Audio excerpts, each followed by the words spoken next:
The ROI, I like to say, of a basketball is billions of dollars for LeBron James. It's zero for me. How one plays with the tools is the variable of success. I do believe that the far majority of what is the opportunity in this room or the limitation sits in two very simple categories. One's uncomfortably black and white, and one is remarkably gray. The black and white is what I just started with.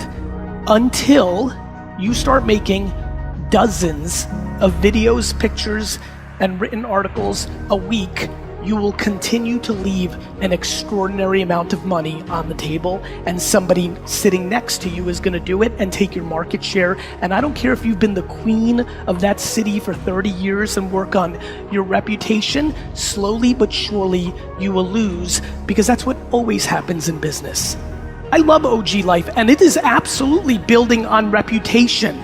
But I love when an agent says to me, "Dear, you don't get it. I dominate this town for the last 30 years. I'm like, "Dear, you don't get it.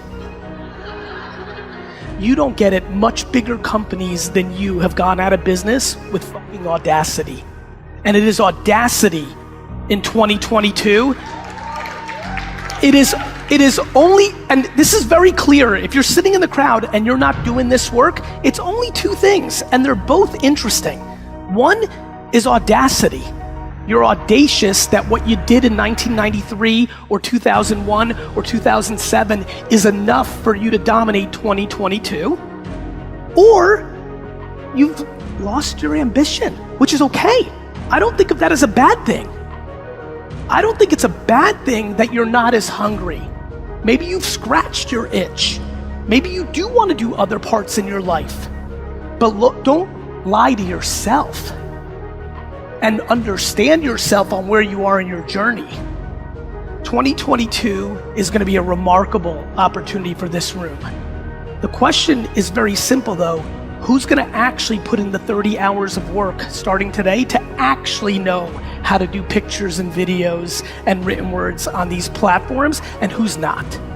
And it becomes a very simple game. It's a black and white prescriptive game. Either you're good at it or you're not. No different than basketball. Right now is the time to build your personal brand on the internet, and I mean right now. How you do that can be totally different. You don't need to be over the top or curse like me. You need to be you. I'm me, you be you.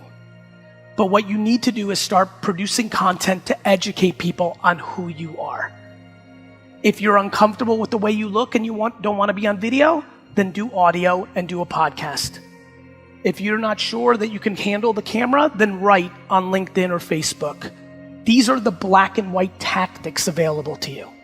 How you build your team and how much empathy you have for the consumer on the other side is the other variable. But the opportunity is staggering.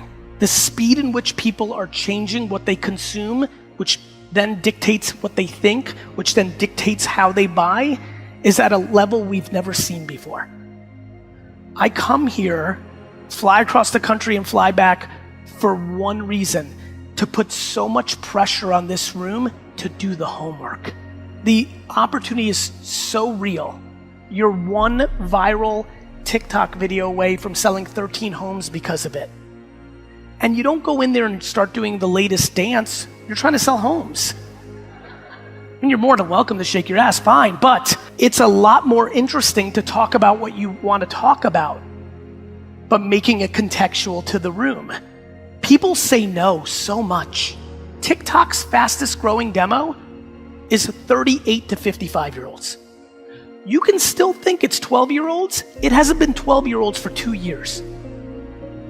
That's the game of no versus the game of yes.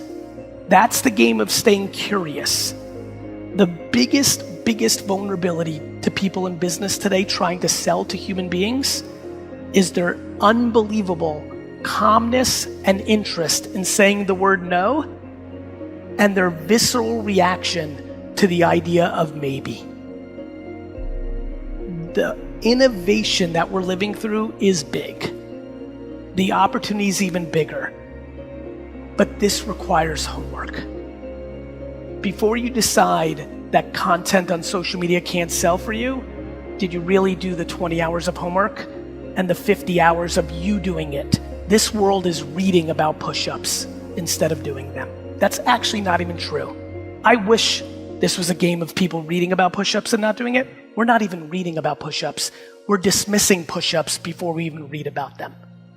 I ask you and implore you here today, my friends, to open up your heart to curiosity, to open up your eyes to the reality of what's happening in our society and how people are making their decisions, and to shed your preconceived notions and start putting in the work. For a lot of us, me included, it was easy to put in the hard labor, right? It was easy to put in the work. It's much more challenging to figure out the new technologies. The problem is the world doesn't care about you and me. The world's going to do what the world does. And the way people are going to make buying decisions are going to be based on the people they see here. Period. End of story. And if you're not showing up here in 2022, you're not showing up.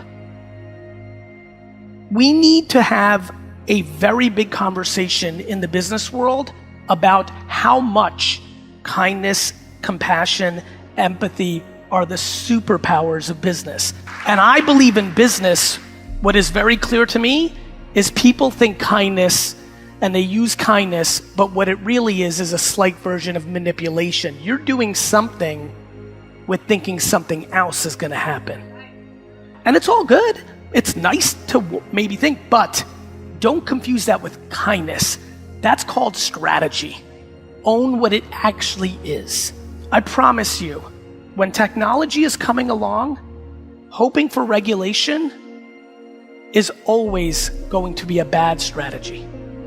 My favorite is everybody who hates big government because they're an entrepreneur, but then when something comes along and fucks you up, you love the government, don't you? So when the blockchain comes and starts taking out fees, you better shut your fucking mouth in this room. And notice how few claps just happened.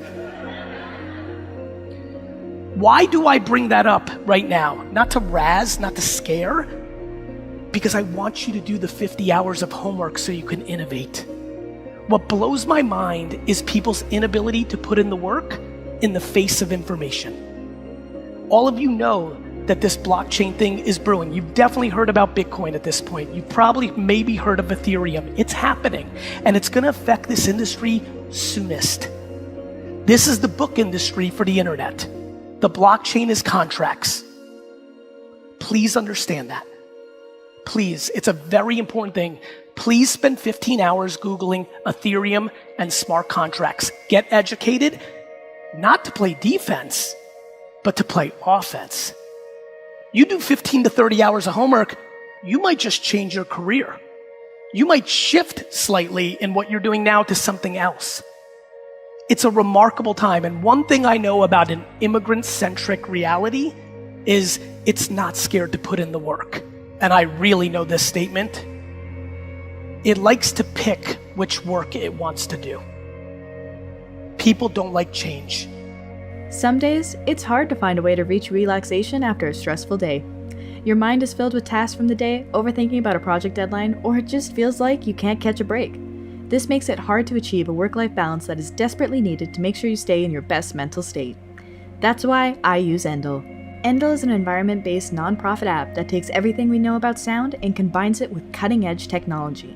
The result is real-time, personalized soundscapes designed to help you relax, focus, and sleep. Endel is informed by science, created with science, and backed by science. It helps me relax after a long day, gets me a restful sleep, and helps me boost my focus for when I really need it. Endel is AI-powered, follows your own circadian rhythm, and is backed by neuroscience. And right now, the first 100 people to download Endel from the link in the description will get a free week of audio experiences.